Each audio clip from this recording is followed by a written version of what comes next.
country, we're missing a trick as well. If we have all of these people who are coming over, seeking asylum, many of them coming from countries where there have been doctors, nurses, engineers, scientists, and we're sticking them away and not allowing them to integrate in any way, shape or form, you know, checks considered, that we are missing a trick on all of that talent that is also coming here.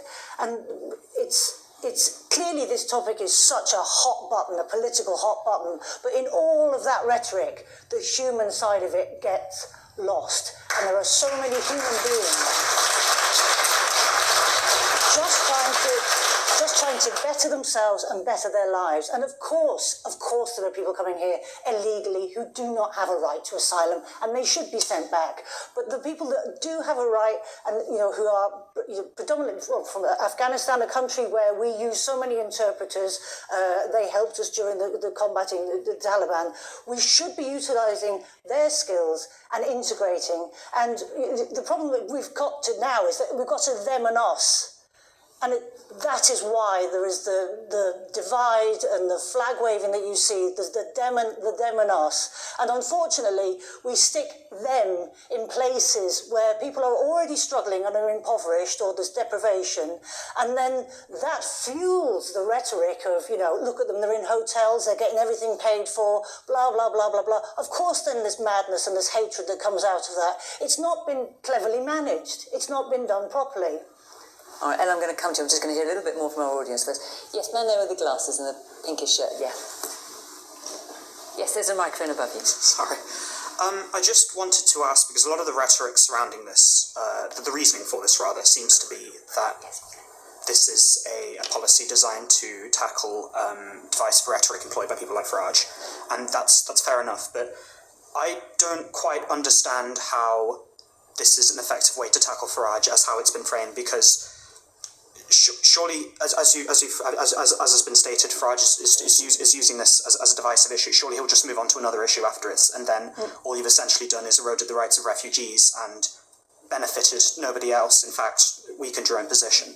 All right, let's hear from the two men in the front. Yes, a bit further forward. Yes, man in the glasses.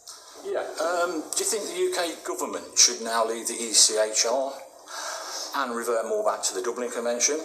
Because when we were running on those guidelines in 2018, I believe, there were only around about 600 people across the channel. And in 2019, that jumped up over 1,800, and now at 37,000 plus this year already. We had greater control then. Why do we not revert back to those guidelines that we were working for before? All right, let me hear from the man next to you. So as much as I like Shabana Mahmood's plan, I think that it's brave.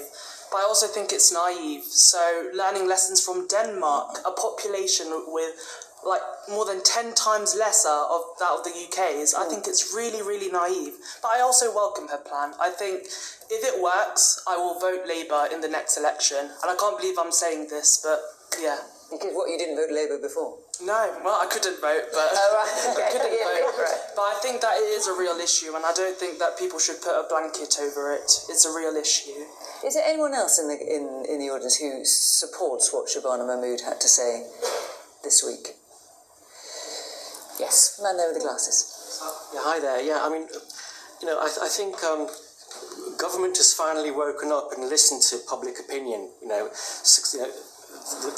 Conservatives tried.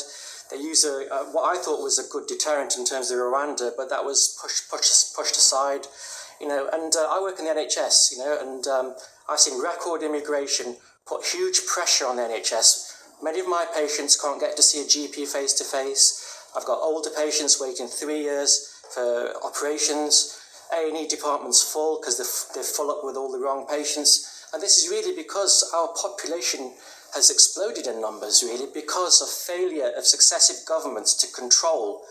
You know, I'm a son of an immigrant, you know, and I believe in controlled immigration, but I think it just went out of control, and now, you know, Siobhan has finally woken up, and hopefully, you know, and I think we should leave the ECHR because I think we're going to get lots and lots of legal rulings which are going to fight Shabana's policies. I mean, I've got my doubts, really.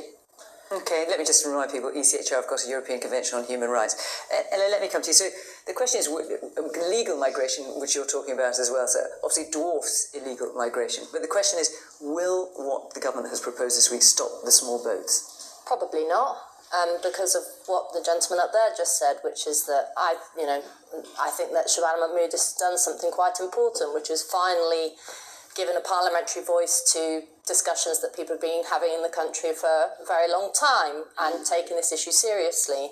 But you have to have the stomach to crack the whip on the problems in the civil service, problem with lawyers, problems with judges, indeed problem with the ECHR, which is going to thwart any attempt domestically to deal with this. So do you agree with the man in the front that we should leave the ECHR? Yeah, I don't think it would be the sort of magic bullet for solving everything, but I think in the same way that leaving the European Union was not just important, it was vital, because it was a challenge to British politicians to be wholly accountable for controlling borders. I mean, you couldn't have a discussion about us controlling our borders without Brexit. So it's kind of ludicrous, Stephen, for you to make out like Brexit is a barrier to this discussion. It's been the facilitator for this discussion in many ways. But I just, it's interesting the way in which we frame these things. The gentleman in the front here said, is it right to use nasty words like invasion and swarm? No. I don't think it's also either, right to talk about the asylum seekers as all being the most vulnerable. It's more complex than that. We know it's more complex than that. It's neither sort of, the idea of, people using words like hordes of enemies, all these horrible words, and neither is it all sort of crying women and children fleeing war. There's complexities and problems here. So stop with the kind of like lazy characterizations. And actually, I think what most people want is most people's concern isn't that the UK is full of people on the brink of far-right extremism and Shabana Mahmood is coming to sort of civilise us all and make us all nice again. The issue of immigration is a much more fundamental question for people about, do we have control of our country, of what happens here, of who comes here, of our laws, our borders, all the rest of it. But also, are we involved in the discussion? Because up until, this is why I think Mahmood really needs to be praised, even though I think the detail of her plans are, you can pick them apart, is that for years and years and years now, any discussion of immigration has been shut down as far right. And that is just the case. Anybody who raised the issue of immigration has been called a racist or, dismissed as some kind of Farageite. And I'm very glad that we're having the conversation now to be able to say, what immigration system do we want? Do we want it to be liberal? Do we want it to be strict? But this has been the first time, this is actually the first bit, I would say, of proper Brexity legislation that says, right, we are in charge, we can make these decisions, what kind of immigration system do we want? So I want it to work. I want her sort of straight talking, telling people to sod off in the Commons and all the rest of it to have some material impact. But unless Labour pushes through with the guts to actually make it work, it's only just going to be talk. It's just going to be talk. Woman in the glass.